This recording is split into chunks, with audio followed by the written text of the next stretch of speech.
ओम श्री गणपति नमः। श्री गणेश की वंदना कर दिन के स्वामी भोलेनाथ, सोमनाथ तथा चंद्रदेव की आराधना कर इष्ट देव का ध्यान रख गुरुजनों को नमन कर अभिनंदन करते हैं आपका वरुण यशो द्वारा प्रस्तुत आज के दैनिक पंचांग में।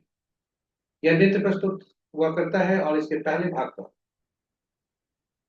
दैनिक पंचांग जो नित्य प्रस्तुत हुआ करता है, और यह इसमें डेटा जो भी प्रयुक्त होते हैं दैनिक पंचांग से लिए जाते हैं, दृक पंचांग से लिए जाते हैं, छवि तथा ध्वनि गूगल से ली जाती है और यह प्रस्तुति आप तक यूट्यूब के माध्यम से हम सफलपूर्वक पहुंचा पाने में समर्थ होते हैं। जिस प्रकार पंचांग के 5 अंग होते हैं, इस प्रस्तुति के भी 5 अंग हैं। और पहला भाग पंचांग मुहूर्त और ग्रहों के गोचर से संबंध रखता है। दूसरा भाग, और इसी पहले भाग से हम ग्रहों के पंचांग और मुहूर्त को लेकर आपके सुझाव के अनुसार इसका लघु रूप हम अलग से प्रस्तुत करते रहे। दूसरा भाग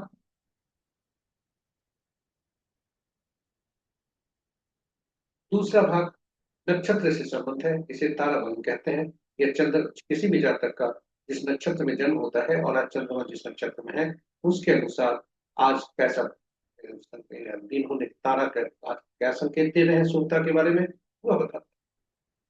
यह मूलतः नवतारा चक्र पद्धति पर आधारित है, जो कि जातक के ग्रहों से संबंध, शुभ फल, शुभता और अशुभता तथा विभिन्न नक्षत्रों में जन्मे जातक से मित्रता कैसी रहेगी यह हम से जानते हैं। तीसरा भाग जन्म राशि के अनुसार आज कैसा दिन रहने की संभावना है, इसे चंद्र बलन कहते हैं। यानी चंद्रमा जिस राशि में जन्म कुंडली में हो और आज जिस राशि में भ्रमण कर। चौथा भाग चौघड़िया से संबंध रखता है, जो कि शुभ और अशुभ काल दर्शाता है। यह काफी उपयोगी है, चाहे दैनिक कार्य से लेकर विश्व ग्रहों के विशेष कार्य तक, चाहे वह पूजा पाठ हो, ग्रहों के विशेष कार्य हो, पहली बार किए जाने वाले काम हो, या वे सारे कार्य जिसमें हम शुभता की अपेक्षा रखते हैं। तो ये काफी ये उपयोगी है। और इसकी उपयोगिता को देखते हुए यूट्यूब पर हमने 2 वीडियो पोस्ट करके रखा है, इंग्लिश में, अंग्रेजी में यूटिलिटी ऑफ चौघड़िया और हिंदी में चौघड़िया के उपयोग। यह काफी उपयोगी है और लाभदायक। पांचवा और अंतिम भाग अंकों के अंक में हम जन्म लेते हैं, अंकों के साथ हम बढ़ते हैं। अंक हमारी प्रतिस्पर्धा का सूचक भी है। अंक हमारे जीवन में जब हम अर्थ कुछ धन अर्जित करते हैं तो वह भी अंक में है, और यही से ही करते करते हम आयु भी हमारी अंकों में निर्धारित। कुछ अंक हमारे लिए लाभदायक होते हैं, कुछ अंक हमारे लिए लाभदायक नहीं होते। कुछ अच्छी ऊर्जा देते हैं और सकारात्मक ऊर्जा देते हैं, कुछ नकारात्मक ऊर्जा देते हैं। इन सभी अंकों को पहचानना और उनसे तालमेल रखना, यही हमारा इस अंक ज्योतिष का एक उसके कर्तव्य है और यही उनका काम है। नाम में कैसे सुधार दिया जाए, हल्का सा नाम सुधारने से अंक का परिणाम बदलने लगते हैं। ये सभी आपके लिए विशेष प्रस्तुति में सीखने के उद्देश्य से, सिखाने के उद्देश्य से, ताकि आपके लिए उपयोगी हो सके और आप अंकों को, संतुलित अंकों को संतुलित कर सकें। साथ ही साथ इसी प्रस्तुति में आज के अंक विभिन्न तिथियों के, विभिन्न माह के विभिन्न तिथियों में जन्मे जातक, किसी भी माह के विभिन्न तिथियों को जन्मे जातक के लिए आज शुभता के संकेत कैसे नहीं हो रहे। तो इन सभी के साथ हम पांचवें भाग और इसके पूर्व कि अब हम आगे बढ़े, पहले भाग में आपको ले चले। हर प्रस्तुति इस जो है यह प्रस्तुति काफी रोचक, ज्ञानवर्धक, उपयोगी होने वाली है, इसमें कहीं जाएंगे नहीं, हमारे साथ बने रहे अंत तक। और अब चलते हैं पंचांग के, दैनिक पंचांग के पहले भाग में। और पंचांग में जाने के पूर्व अगर पंचांग की चर्चा थोड़ी सी भी ना हो तो यह चर्चा अधूरी है। पंचांग एक तरह का मुहूर्त है और इस शुभ और अशुभ मुहूर्त जानने का माध्यम है, यह हम जानते हैं, किंतु इसकी महत्ता कहीं अधिक है। यह व्यक्ति की निर्णय क्षमता को सुदृढ़ करता है, आत्मबल बढ़ाता है। पंचांग प्रकृति और ब्रह्मांड की ऊर्जा के साथ संतुलन स्थापित करने में सहायक होता है, जिससे हम सबके जीवन में शांति, समृद्धि और सकारात्मकता संचार। अतः पंचांग का अनुसरण करके हम अपने जीवन को अधिक सफल और समृद्ध बना सकते हैं। तो चलिए आइए हम पंचांग का अनुसरण करके, पंचांग की महत्ता को समझते हुए, पंचांग का अनुसरण करके अपने जीवन में शांति, समृद्धि और सकारात्मकता का संचार सुनिश्चित करते हुए जीवन को अधिक सफल और समृद्ध। साथ ही साथ इसकी महत्ता को समझते हुए हम साझा करें प्रस्तुति को अपने मित्रों, परिजनों तथा शुभेच्छुओं के संग, ताकि वे भी पंचांग का अनुसरण करके अपने जीवन में शांति, समृद्धि और सकारात्मकता का संचार सुनिश्चित करते हुए अपने जीवन को अधिक सफल और समृद्ध बना सके। और उनके इस प्रयास में हम सब एक माध्यम बनकर पुण्य के भाग। तो चलिए प्रस्तुति में चलते हैं। जय श्री राम। स्वागत है आपका पहले बार।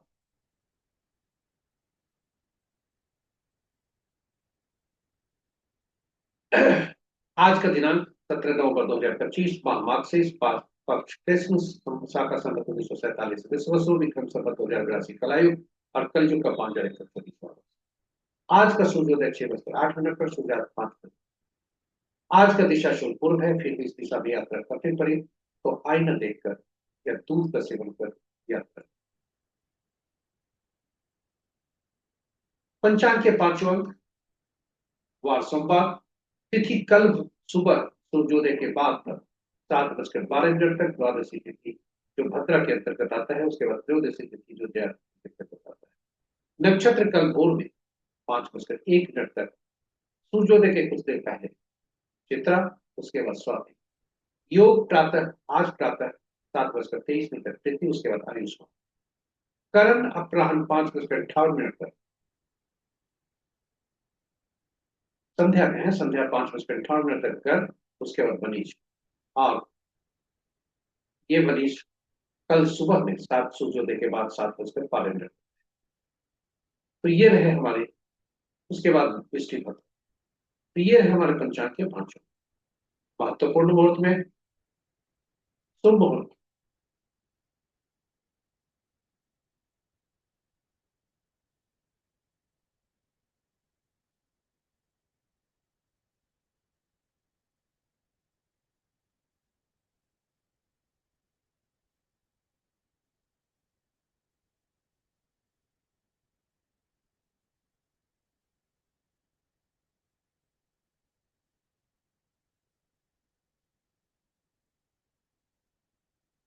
महत्वपूर्ण मुहूर्त के मुहूर्त में जाने के पूर्व भोलेनाथ को नमन करते हैं और देखते हैं भोलेनाथ का वास्ता।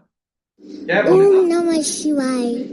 आज जब तक द्वादशी तिथि है, यानी कल के सूर्योदय के 7:12 सूर्योदय के बाद 7:12 तक द्वादशी तिथि है, जब भोलेनाथ वृषारूढ़ नंदी पर सवार है, जो अभी सिद्धि के लिए काफी उपयोगी।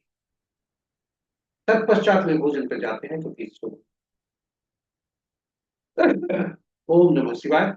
जय भोलेनाथ। ओम नमः शिवाय। महत्वपूर्ण मुहूर्त में अभिजीत मुहूर्त दिन के 11:13 से 11:56 तक, अमृतकाल रात्रि के 9:12 से 11:39 तक, द्विपुष्कर सर्वात सिद्धि योग, अमृत सिद्धि योग आज नहीं है। विजय मुहूर्त अपराह्न 1:23 से 2:06 तक, गोधूली बेला संध्या 5 बजे से 5:27 तक, निशिता मुहूर्त देर रात्रि 11:08 से मध्य रात्रि 0:01 तक। रात्रि में किए जाने वाले पूजा पाठ, जब तक साधना तंत्र मंत्रादि के लिए निशिता मुहूर्त श्रेष्ठ होता है। अशुभ मुहूर्त में राहु काल प्रातः 7:30 से 8:51 प्रातः तक, गुलिक काल अपराह्न 12:56 से 2:17 अपराह्न तक, यमगन दिन के 10:13 से 11:34 तक, और वर्ज मुहूर्त 11:08 से दिन के अपराह्न दिन के 11:08 से अपराह्न 12:55। तो ये रहे हमारे शुभ और अशुभ। ग्रहों के आकाशीय स्थिति को देखें तो चंद्र सूर्य देव वृश्चिक राशि में आ चुके हैं। आज सूर्य क्रांति है, संक्रांति कल था, आज ये वृश्चिक राशि में आ चुके हैं। तो वो जहां मंगल देव खुद अपनी राशि में बैठे हैं, वे अस्त की स्थिति में है, बुध देव भी वही है, और वे बकरी और अस्त दोनों। इस प्रकार सूर्य देव अंश के अनुसार कमजोर है, क्योंकि बाल्यावस्था में है। बृहस्पति देव पहले से बाल्यावस्था में है, बकरी है, और शनि देव भी बकरी होकर बाल्यावस्था में है, अंश के अनुसार। शेष ग्रह मजबूत स्थिति में है। इस प्रकार मित्र राशि में 4 ग्रह, शत्रु राशि में 1 ग्रह, सम राशि में 2 ग्रह, स्व राशि में 2 ग्रह, जो कि मंगल देव और शुक्र देव। ग्रहों के आकाश से रही ग्रहों की राशि के अनुसार देखें तो मंगल देव के नक्षत्र में मंगल देव की राशि में 3 ग्रह हैं, सूर्यदेव, मंगल देव खुद और बुध देव। शेष ग्रहों की राशियों में एक एक ग्रह। नक्षत्र के अनुसार यदि ग्रहों को देखा जाए तो मित्र नक्षत्र में 1 ग्रह, शत्रु नक्षत्र में 1 ग्रह, सम नक्षत्र में 6 ग्रह और अपने ही नक्षत्र में बृहस्पति देव 1 ग्रह। शक्ति के अनुसार देखें तो बृहस्पति देव के नक्षत्र में 4 ग्रह, शनि देव के नक्षत्र में 2 ग्रह, केतु, सूर्य और बुध, सूर्य मंगल, सूर्य और बुध इनके नक्षत्र में कोई ग्रह नहीं, शेष ग्रहों के नक्षत्र में एक एक ग्रह। मंगल के नक्षत्र में कोई ग्रह, गलती से हो गया, मंगल के नक्षत्र में चंद्रमा। इस प्रकार ग्रहों के आकाशीय स्थिति आपके समक्ष में प्रस्तुत किया। अब आपको ले चलते हैं। आज चंद्रदेव का राशि परिवर्तन है। उपरांत 3:35 पर चंद्रदेव कन्या राशि से तुला राशि में आएंगे, जहां शुक्रदेव पहले से शुक्रदेव की राशि में जाएंगे। तो चलिए अब आपको ले चलते हैं नक्षत्र के अनुसार आज कैसा दिन रहने की संभावना है। स्वागत है आपका आज के नक्षत्र के अनुसार आज कैसा दिन रहेगी। नक्षत्र आज से कल सुबह तक यानी सूर्योदय के पहले तक एक ही नक्षत्र में चंद्रमा रहे, इसे ताराबलन कहते हैं। आपके समक्ष जो हॉरिजॉन्टल कॉलम है, इसे चंद्रमा जो गोचर कर रहे हैं जिस नक्षत्र में वो है। ताराबलन के नीचे जो वर्टिकल रोज है, उसमें जो नक्षत्रों के नाम है वह चंद्रमा जन्म कुंडली में जिस नक्षत्र में है उसकी सूची है। जिस जातक का जिस नक्षत्र में जन्म होता है उस रोज को पकड़ता है और रोज को पकड़कर जहां आज का गोचर है उससे पकड़कर आज का तारा देखता है कि आज का तारा कैसे क्या फल दे। तारा कुल 9 स्थितियां बन सकते हैं, 9 तरह के फल हो सकते हैं। यदि तारा आपका जन्म विपत प्रत्ययी और नैथनी में है तो अशुभता के संकेत है। संपत, क्षेम, साधक और दिव्य में है तो शुभता के संकेत है। जब भी अशुभता का संकेत हो तो दैनिक कार्य में सावधानी और विशेष कार्य आरंभ नहीं करनी चाहिए, उसे अवॉइड करना चाहिए। तो चूंकि चंद्रमा आज कम अवधि के लिए नहीं ज्यादा अवधि के लिए नक्षत्र में है, इसलिए सावधानी जरूरी है। कोई भी उपाय के चक्कर में नहीं पड़ना है, जोखिम नहीं है, क्योंकि कार्य में शुभता की अपेक्षा पर रखते हैं। जहां भी थोड़ी सी गुंजाइश अशुभता की त्याग किया जाए, अवॉइड करें कोई भी नए कार्य करने को अशुभता की स्थिति में सुधारा जा सकता है। यह नव ताराबलम नव तारा चक्र पद्धति पर आधारित है और नव तारा चक्र पद्धति के अनुसार हम ग्रहों के जब किसी भी जातक के पूरे जीवन काल के बारे में जान सकते हैं, कौन से ग्रह शुभ होंगे, कौन से अशुभ, किस नक्षत्र के जन्म जातक किसके लिए शुभकारी होगी, किसके लिए शुभकारी, यह भी जान सकते हैं। और नव तारा चक्र पद्धति का जो मूल सिद्धांत हुआ है कि ग्रहों के मन नक्षत्र हुआ करते हैं, ग्रह का अपना फल नहीं देते। तो 27 नक्षत्र है, 9 ग्रह है। कौन से नक्षत्र किस ग्रह के फल देंगे इसके लिए उसको निर्धारित करने के लिए 27 नक्षत्र को 3 श्रेणियों में रखा गया और 3 श्रेणियों में रखकर इसे इस तरह से सूचीबद्ध और ग्रहों को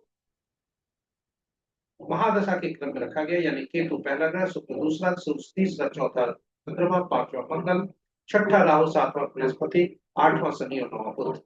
और नक्षत्रों जोड़ने के लिए पहला नक्षत्र हर श्रेणी में से यानी पहला 10वां 20वां नक्षत्र जो पहला ग्रह केतु देव से संबंध किया गया स्वामी बने। दूसरा 11वां 20वां नक्षत्र शुक्रदेव से संबंध है। तीसरा 12वां और 21वां सूर्यदेव से। चौथा 13वां और 22वां चंद्रदेव से और इसी क्रम में 9वां 18वां 27वां बुध देव के स्वामी। और यह सूची इस प्रकार। अब प्रश्न उठता है कि आप फलित कैसे करते हैं। तो जिस नक्षत्र में चंद्रमा जिस नक्षत्र में जन्म कुंडली में चंद्रमा बैठे हैं वहां से हम गणना आरंभ करते हैं और जो उस नक्षत्र को पकड़ते हैं। इसका तात्पर्य है हर व्यक्ति का अलग अलग नक्षत्र हो सकता है, वह अपने नक्षत्र को पकड़े इस सूची से और इस सूची में देखें उसके नक्षत्र कौन से हैं और उसके स्वामी कौन बनते हैं। ग्रह गणना वहीं से आरंभ होती। उदाहरण स्वरूप यदि किसी व्यक्ति का जन्म हस्ता नक्षत्र में हुआ है या हम हस्ता नक्षत्र में हुआ है तो उसके लिए स्वामी चंद्रमा बने और गणना वहीं से आरंभ होगी और घड़ी की सुई की दिशा हम आगे बढ़ेंगे और अंतिम पड़ाव पर पहुंचने के बाद पुनः वापस आएंगे। तो पहला ग्रह चंद्रमा बने, दूसरा मंगल, तीसरा राहु, चौथा बृहस्पति, पांचवा शनि, छठा बुध, सातवां केतु, आठवां शुक्र और नौवां सूर्य। इसमें दूसरा यानी मंगल, चौथा बृहस्पति, छठा बुध, आठवां शुक्र और नौवां सूर्य, ये शुभकारी। वहीं पहला चंद्रमा कुल, तीसरा राहु, पांचवा शनि और सातवां केतु, ये शुभकारी। तो यदि यह व्यक्ति जब पहले से जान जाता है कि कौन सा ग्रह उसके शुभकारी होंगे, कौन से अशुभकारी, तो दशा महादशा का फल वह खुद जान सकता है कि कैसे शुभकारी होगी, कौन से दशा का अशुभकारी।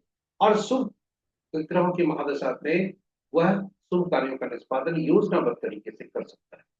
वही अशुभ दशा में वह मानसिक रूप से अपने आप को तैयार कर सकता है।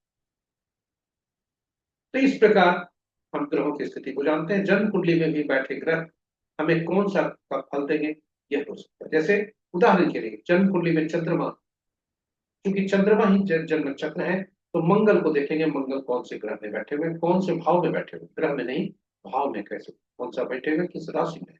उस क्योंकि मंगल का इनके लिए संपत्ति का कारक होगा। चंद्रमा में जन्मे जातक के लिए, चंद्रमा के नक्षत्र में जन्मे जातक के लिए मंगल ग्रह संपत्ति के कारक है। तो मंगल से संबंधित कार्य और जिस राशि में बैठे हैं, जिस भाव में बैठे हैं, उससे संबंधित कार्य करें तो शुभता के संकेत ज्यादा,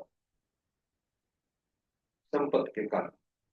इसी तरह यदि चंद्रमा हम यदि मंगल, बृहस्पति, बुध, शुक्र और सूर्य के नक्षत्र में जन्मे जातक से यदि एक चंद्रमा के जन्मे जातक मित्रता करते हैं तो वो उनके लिए शुभकारी हो।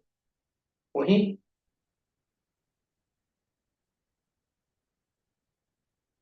चंद्रमा, राहु, शनि और केतु के नक्षत्र में जन्मे जातक से यदि मित्रता, पार्टनरशिप, बिजनेस पार्टनरशिप कुछ भी डील करते हैं तो वह उनके लिए नुकसानदायक। इस प्रकार हम सब फलित जान सकते। तो यह नवतारा चक्र पद्धति काफी उपयोगी है और इसकी उपयोगिता को देखते हुए हमने अलग से यूट्यूब पर पोस्ट रखा है, जिसमें भगवान राम, मां सीता तथा पवन पुत्र हनुमान की कुंडली रखी है और विवेचना करने का प्रयास किया। आप उसे संदर्भ कर सकते। तो चलिए वापस चलते हैं तारा बलक पर। आज का तारा क्या कहता है? आज का तारा,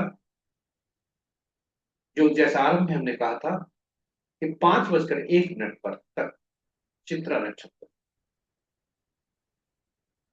आज का चंद्रमा चित्रा नक्षत्र में है। तो ये आज का तारा चित्रा विभिन्न नक्षत्रों में जन्मे जातक के लिए क्या संकेत लेकर आते हैं।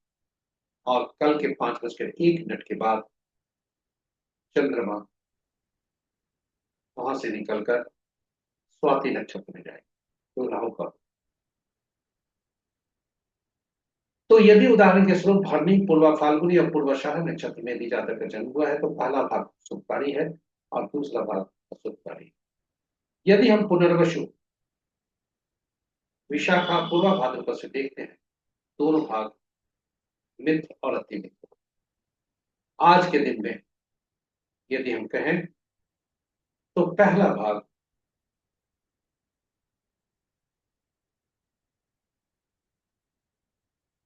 शनि के नक्षत्र में जन्मे जातक यानी पौष, अनुराधा, उत्तरा भाद्रपद नक्षत्र में जन्मे जातक के लिए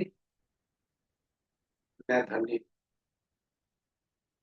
अति पीड़ादायक है, अति स्वास्थ्यकारी से सावधान रहने की आवश्यकता है। जैसा हमने आरंभ में कहा था कि जब भी अशुभ तारा की स्थिति हो तो कोई भी उपाय नहीं करने हैं, जोखिम नहीं लेना। लेकिन जानकारी के तौर पर आपके लिए बता दें, जो किताबों में लिखा है केवल जानकारी रखना चाहिए। उपाय लेकर करके अगर हम अशुभ तक कोई भी शुभता की गुंजाइश नहीं हो और अशुभता की बूंद जहां उस तरह का संकेत मिल रहा हो तो हमें जोखिम नहीं लेना चाहिए। तो अब अगर तारा आज का जन्म पील में हो तो पीला कद्दू पत्ते वाली सब्जी का दान, विपद हो तो गुड़ का दान, प्रत्येक हो तो नमक का दान और नैधन्य हो तो प्याज मजबूरी हुई तो 3 सही स्वर्ण का दान। तो ये रहे हमारे दूसरे भाग की प्रस्तुति। तीसरे भाग में आपका स्वागत है, जो कि चंद्रमा आज के राशि में जो परिवर्तन, राशि के अनुसार आज कैसा फल देगा। तो चंद्रमा का राशि परिवर्तन अपराह्न 3:35 पर है। पहले भाग में जब तक रहेंगे तब तक, क्योंकि इसे चंद्र बल कहा जाता है, तब तक मेष, कर्क, कन्या, वृश्चिक, धनु और मीन राशि के जातकों के लिए शुभकारी होंगे, यानी अपराह्न 3:35। उसके बाद मेष, वृषभ, सिंह, तुला, धनु और मकर राशि के लिए शुभता कह सकते हैं। शेष राशि वालों के लिए थोड़ी सावधान रहने की आवश्यकता है, दैनिक कार्यों से लेकर विशेष कार्य। तो ये रहे हमारे तीसरे भाग की प्रस्तुति। चौथे भाग में आपका स्वागत है। चौघड़िया एक प्रकार का, जैसा हमने आरंभ में कहा था, शुभ और अशुभ काल दर्शाता है। ये किसी भी कार्य के लिए किया जाता है, इसकी उपयोगिता काफी, और कि यदि हम किसी भी कार्य के लिए शुभता चाहते हैं, यही इस शुभता के उद्देश्य से ही कोई कार्य करते हैं, तो शुभता कायम रखने के लिए हम चौघड़िया का जरूर संबंध करना चाहिए। संक्षेप में बता दें, प्रस्तुति हमने हिंदी और अंग्रेजी में अलग रखी है, लेकिन संक्षेप में यहाँ बता दें कि कुल 8 चौघड़िया होते हैं, किंतु सप्ताह के दिन 7 ही होते हैं, इसलिए 7 चौघड़िया का नामकरण हुआ। 8वां चौघड़िया आदि का जो चौघड़िया होता है, और सभी साप्ताहिक दिनों के इस प्रकार चौघड़िया का संबंध साप्ताहिक दिनों से होता है, और सभी साप्ताहिक दिनों के स्वामी अलग अलग ग्रह होते हैं, जिनका कार्य अलग अलग क्षेत्र में बटा हुआ। तो इस प्रकार चौघड़िया का संबंध विभिन्न ग्रहों से भी हो जाता है और उनके कार्यों से हो जाता है, और वे उस कार्य के लिए भी उपयोग होते हैं। अब आप देखें कि आज का चौघड़िया, हाँ, जब यह चौघड़िया उस तरह के होते हैं तो हम यह भी देखते हैं कि आज का चौघड़िया का उपयोग करते समय अशुभता से अधिक व्याप्ति कब कब है। दिन का चौघड़िया काल बेला, वार बेला और राहु काल से ग्रसित हो सकता है, और रात्रि का चौघड़िया काल रात। जब भी अशुभता से व्याप्त हो तो उस चौघड़िया का त्याग करना चाहिए। जो चौघड़िया अशुभता से व्याप्त, उसका उपयोग नहीं करना चाहिए, क्योंकि शुभता की संभावना, कार्य में शुभता की संभावना कम हो। और अनुभव के आधार पर पाया है कि सूर्य दिन का चौघड़िया सूर्य देव से संबंध है, इसलिए शनि का चौघड़िया दिन का जो दिन जो होता है सूर्य देव से संबंध है, इसलिए शनि का चौघड़िया जिनसे उनसे कटता रहती है वह काल बेला से हमेशा ग्रसित है हर दिन। और रात्रि का चौघड़िया, क्योंकि रात्रि चंद्रमा से संबंध है, इसलिए बुध ग्रह चंद्रमा से वैमनस्यता रखते हैं, इसलिए कटुता रखते हैं, इसलिए बुध का चौघड़िया लाभ चौघड़िया वह रात्रि का चौघड़िया हुआ करता है, काल रात्रि से ग्रसित। आज का चौघड़िया देखते हैं, आज का चौघड़िया क्या क्या है। आज का चौघड़िया काल चौघड़िया, जो कि शनि का चौघड़िया है, 7:30 प्रातः से 8:51 तक है, वह काल बेला और राहु काल दोनों से ग्रसित। और बुध का चौघड़िया लाभ चौघड़िया, जो कि 2:17 अपराह्न से 3:39 तक है, वह वार बेला से ग्रसित। रात्रि का चौघड़िया लाभ चौघड़िया, जो बुध का चौघड़िया रात्रि के 9:56 से 11:35 तक है, वह काल रात। इन चौघड़िया का त्याग करना चाहिए, उसका उपयोग। और इस प्रकार हम अब अंतिम पड़ाव पर आ जाते हैं, 5वां अंक ज्योतिष के अनुसार आज कैसा दिन रहने की संभावना। तो परिचय हमने पहले भी कहा कि अंकों के साथ हमारी अंकों की जो भूमिका है हमारे जीवन में अहम भूमिका, और अंक ज्योतिष में 1 से 9 अंक ही प्रयुक्त होते हैं, 10वां अंक कोई नहीं होता, इस 2 अंकों का प्रयोग नहीं होता।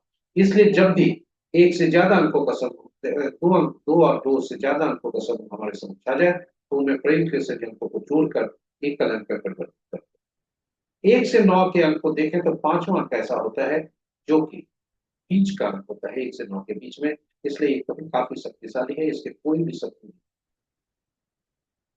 और यह तुलन का काम करता है, सभी जो भी कोई अंक संतुलित होते हैं 5 अंक ही सामने आते हैं। ये अंक सभी के स्वामी, आपको यहाँ बता दें कि शून्य को गणना में नहीं ली जाती, क्योंकि शून्य को अनिश्चितता को दर्शाता है। तो 1 से 9 तक के सभी अंकों के स्वामी अलग अलग 9 ग्रह बनते हैं। 1 के सूर्य, 2 के चंद्रमा, 3 के बृहस्पति, 4 के राहु, 5 के बुध, 6 के शुक्र, 7वां के केतु, 8वां का शनि, 9वां का मंगल। और इस प्रकार 1 से 9 ग्रह के स्वामी अलग अलग। और ग्रहों के उपयोग, इनको ग्रहों तथा अंकों की उपयोगिता के अनुसार, ग्रहों और अंकों की उपयोगिता के अनुसार इनका नाम अंकों की दुनिया में विशेष नाम भी पद से पुकारा जाता है। एक को राजा या सरकार, या अगर कर्मचारी है तो उसके बॉस। दो को रानी या पार्टनर से। तीन को गुरु या सलाहकार से। चौथा का शरारती तत्वों, नियम तोड़ने वाले व्यक्तियों से, झूठ बोलने वाले व्यक्तियों से। पांच, राजकुमार से। छह, मंत्री या सुख सुविधा प्रदान करने वाले व्यक्तियों से। सात, धर्मगुरु या ऐसे व्यक्ति जिन्हें भविष्य में होने वाली घटनाओं का पूर्वानुमान हो, पूर्वाभास हो, उन व्यक्तियों से। आठ, समाज के नीचे के तबके के लोग, अधीनस्थ, हमारे अधीन कार्य करने वाले लोग, नौकर चाकर तथा न्यायालय। नौ को सेनापति, मंगल, सेनापति, डॉक्टर, चिकित्सक और पुलिस, इन नामों से इन्हें जाना जाता है, पहचाना जाता है। जब हम जन्म लेते हैं तो ईश्वर हमें कुछ अंक प्रदान करते हैं। वह अंक उपहार के रूप में मिलता है और जन्म तिथि के रूप में इसे जानते हैं। जन्म तिथि के तीन अंक होते हैं, तिथि, माह और वर्ष। तिथि और माह एक या दो अंकों का हो सकता है, वर्ष चार अंकों का। और इन तीन कंपोनेंट से, तिथि, माह और वर्ष से, हम कई अंकों को सृजित करते हैं। तिथि को जोड़कर जो अंक ज्योतिष का जो सिद्धांत है, कि दो अंकों को जोड़कर एक अलग में परिवर्तित किया जाता है, दो या दो से अधिक। तो तिथि दो अंकों का है, इसलिए एक अलग में परिवर्तित किया गया, इसे ड्राइवर कहते हैं, मूलांक है। कंडक्टर, तिथि, माह और वर्ष तीनों को जोड़कर हम जानते हैं। अब आप देखें, जो वर्तमान तिथि हमने लिया है किसी महानस्ती का, वह उसका ड्राइवर आठ बनता है, कंडक्टर तीन। ड्राइवर हमारा आंतरिक व्यक्तित्व बताता है, कंडक्टर हमारा भविष्य बताता है, इसलिए इसे गुणांक और भाग्यांक दोनों है। एंजल नंबर हमारा ईश्वर द्वारा प्रदत्त एक और अंक है, जो अंक वर्ष से निकलता है, और वर्ष के अंकों को जोड़कर एक अंक में परिवर्तित करते हैं। पुरुष के लिए उससे 11 में से उसे घटाते हैं, महिला के लिए 4 उसमें को। तो यह चूंकि अंक 17, 11, 82 यह पुरुष का है, इसलिए हमने 11 उसमें घटाया है और 9 नंबर आया।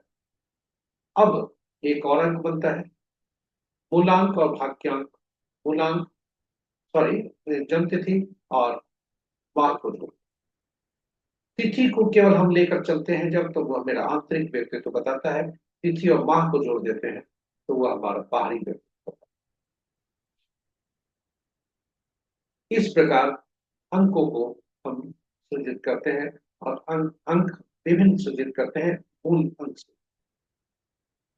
ये सभी स्थिर होते हैं, ये बदलते नहीं। प्रश्न उठता है,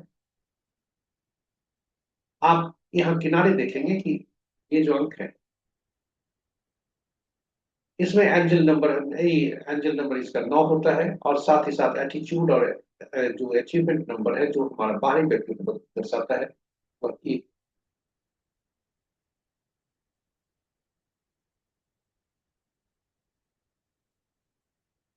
और आप देखें कि ये सभी सृजित अंक हैं जो कि स्टैटिक होते हैं, स्थिर होते हैं, इसे बदला नहीं जा सकता।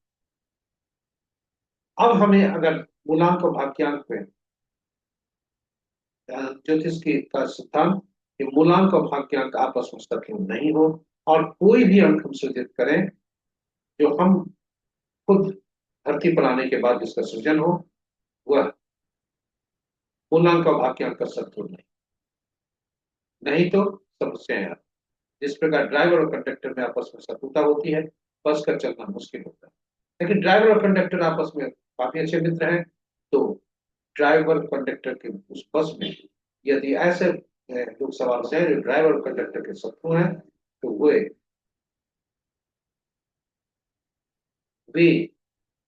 तब वैसी स्थिति में बस का जो है ऑब्स्टेकल्स काफी आते हैं चलने में। जीवन में भी यही होता है। मूलांक का भाग्यांक यदि शत्रु है तो हमारे जीवन में आरंभ संघर्षशील हो जाता है। और यदि हम सृजित करके कोई अंक लाते हैं और वह मूलांक का भाग्यांक का शत्रु होता है, तो हमारे जीवन में ऑब्स्टेकल्स। इस प्रकार शत्रु अंकों को पहचानना बहुत जरूरी है। और साथ ही साथ उन अंकों का स्रोत कहां से लाए जो अंक हमारे लिए काम कर सके, वह भी जानना जरूरी है। तो अगर आप मान लीजिए पहली स्थिति बनी कि मूलांक और भाग्यांक आपस में सब, तो पहले मूलांक और भाग्यांक को ठीक करना है, इनको बैलेंस करना है, तो वह अंक हम कहां से लाए? क्योंकि हम कोई भी अंक जब सृजित करेंगे तो मेरा पहला उद्देश्य होगा कि ये दोनों का शत्रु नहीं हो, दोनों के मित्र हो, तभी दोनों आपस में तालमेल कर सकते हैं। तो वैसे अंक को सृजित करना, और ऐसा अंक जो कि हम बार बार यूज करें। मोबाइल अगर हम अंक लाते हैं जो कि आरंभ काल में नहीं लाया जा सकता, बचपन में नहीं लाया जा सकता, एक उम्र अंक तक होता है, लेकिन मोबाइल अंक लाते भी हैं या कोई भी अंक मोबाइल अंक लाए, तो वैसी स्थिति में हम उस मोबाइल अंक का जब उपयोग करते हैं तब वो एक्टिव होता है, उसके बाद जब तक बंद रहता है तब तक वो इनएक्टिव रहता है। तो वैसी स्थिति में हमारा गुलांक और भाग्यांक का शत्रुता में काम नहीं कर पाता। तो मैक्सिमम जो हम ऊर्जा लाते हैं, जहां से जो हमारा मैक्सिमम यूज होता है, वह होता है नामांक। जी, नामांक, नाम का जो है अंक जो है, आप कहेंगे नाम में तो अंक होते ही नहीं ना, वो तो अक्षर होते हैं। अक्षरों के अंक ये मूल्य होते हैं। और ये जो नाम हमने लिया है, ये जन्म तिथि जो ली है, वह है फेमस क्रिकेटर यूसुफ पठान, इनका हमने लिया है।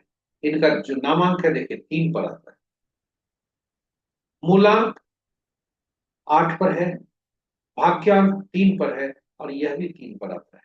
यदि 8 और 3 आपस में शत्रु है, वहां मूलांक भाग्यांक, तो यह नामांक भी शत्रु बन जाता है। यानी नाम के अक्षरों को उनके अंकीय मूल्य से परिवर्तित करके फिर जोड़। और यहाँ पर एक बात और याद रखना चाहिए कि नाम का जो पहला अक्षर होता है, वह भी ऊर्जा काफी देता है। इसलिए नाम का पहला अक्षर शत्रु अंक ना हो,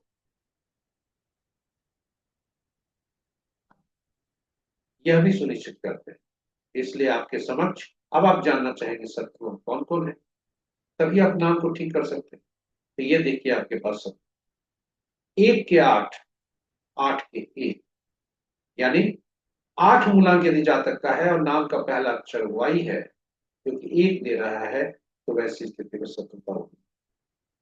2 का 4 6 8 9, 3 का 6, 4 का 8 9 4 2, तो 3 का शत्रु अंक 6 बनता है। भाग्यांक 3 है, हमें 6 अंक से परहेज करना चाहिए। 4 का 8 9 4 2, 5 का कोई नहीं, 6 का 3 9, 7 का 7 9 3, 8 का 1 2 9 4 8, 9 का 6 4 2 8। और इन जो हमारे मूलांक का भाग्यांक है, ड्राइवर और कंडक्टर, इनके नाम का पहला अक्षर कौन सा नहीं होना चाहिए, इन अक्षरों का प्रयोग नहीं होना चाहिए उनके लिए में, चाहे उस नाम का पहला अक्षर हो या शहर का पहला अक्षर, वह उनके लिए नुकसानदायक हो, ऑब्स्टेकल क्रिएट कर सकता है। इसलिए नाम उसकी भी सूची हमने रखी जो आपके लिए उपयोग। तो इसे सहेज कर रखें। नाम, अब आपके पास प्रश्न उठता होगा कि नाम को परिवर्तित कैसे करें, क्योंकि आधार कार्ड में चेंज करना होगा, पैन नंबर में चेंज करना होगा, बैंक अकाउंट में चेंज करना होगा, एफिडेविट करके पब्लिक पेपर में पब्लिश करना पड़ेगा, जो नियम के अनुसार है। मैं आपको बताता हूँ, ये सब कुछ भी नहीं करना। आपको अपने सोशल मीडिया के अकाउंट में, जहां मैक्सिमम एनर्जी होती है, ईमेल के अकाउंट में आपका जो नेम प्लेट है, आपका विजिटिंग कार्ड है, उस सभी में नाम परिवर्तन करें, जो जिससे ये ट्रैवल ज्यादा करे और आपकी आपको समुचित ऊर्जा मिले। आप अपने नाम को खुद लीजिए, यही इसका निदान है। बचपन में अगर बच्चा है, नवजात शिशु है, तो आरंभ में ही नाम ऐसा रखें जो उनका शत्रु हो। तो मेरा उद्देश्य इस पोस्ट का यही। अब चलिए आज के अंक क्या कहते हैं। यहाँ एक बात और बता दें, आप वर्ष अंक, यहाँ हम एक नया चीज डाले हैं, वर्षांक निकालने के, और ये कितने फलदायी हो। तो वर्षांक निकालने के लिए जो आरंभिक जन्म तिथि है, तिथि माह वर्ष, उसमें से वर्ष 19 जो है, जहाँ जो यहाँ प्रस्तुत है 1982, उसमें वर्तमान वर्ष को रिप्लेस कर दो। उसे उसको हटा के वर्तमान जो वर्ष चल रहा है वो उसको जोड़, साथ ही साथ रनिंग एज क्या है जातक का वह देख, और दोनों में तालमेल बिठाकर ये देखते हैं कि मूलांक और भाग्यांक से क्या फर्क, यानी मूलांक और भाग्यांक जो अंक ज्योतिष का है वो ध्रुवी है, इसी के इर्द गिर्द पूरा घूमता है। तो इस जातक का मूलांक देखें, पर्सनल ईयर एक बनता है, यानी 2025 जब देते हैं तो एक बनता है, जो कि इनके भाग्यांक, इनका मूलांक का शत्रु, वही इनका रनिंग एज 8 बनता है। खुद रनिंग एज और इनका जो आज इस पर का कैलकुलेशन पर्सनल ईयर है, दोनों आपस में शत्रु हैं। इससे परेशान क्या करो, सावधान नहीं किया, क्योंकि मूलांक से भी टक्कर। इन्हीं शब्दों के साथ हम आज का आज का जो अंक है वह किसी भी माह के विभिन्न तिथियों को जन्म जातक के लिए क्या संकेत लेकर आए हैं, उस प्रस्तुति। आज का मूलांक 8 है, भाग्यांक 1। हमें भाग्यांक को देखना है और विभिन्न मूलांक वाले व्यक्तियों से जोड़ना है संबंध। तो एक का संबंध सभी मूलांक वालों से बहुत उत्तम है, केवल 8 अंक से शत्रुता रहती है इसकी, इसलिए 8, 17, 26 तारीख को जो जातक जन्मी है, सावधान रहना है, स्वास्थ्य के प्रति सचेत रहना है, दैनिक कार्य में सावधान रहनी है, वाद विवाद से दूर रहना है, वाहन चलाते समय, क्योंकि अंक स्टार भी जीरो में, इसलिए 1, 8 की कटुता बहुत काफी होती है, इसलिए सावधान रहने की जरूरत है। और राजा किसी का शत्रु नहीं होता, सरकार किसी के शत्रु नहीं होते, इसलिए बाकी अंक के लिए बल्ले बल्ले। इन्हीं शब्दों के साथ हम प्रस्तुति को यहाँ पर समाप्त करते हैं। आशा करते हैं यह आपको पूरी प्रस्तुति आपके लिए रोचक, ज्ञानवर्धक तथा उपयोगी सक।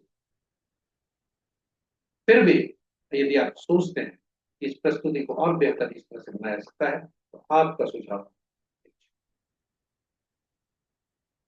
यदि आप प्रस्तुति को पहली बार देख रहे हैं तो हमारे चैनल को सब्सक्राइब करें, साथ ही साथ करबद्ध प्रार्थना है इसे साझा करें अपने मित्रों, परिजनों और शुभेच्छुओं के संग, चर्चा करें उनसे, और ताकि वे भी अपने जीवन में शुभता ला सकें।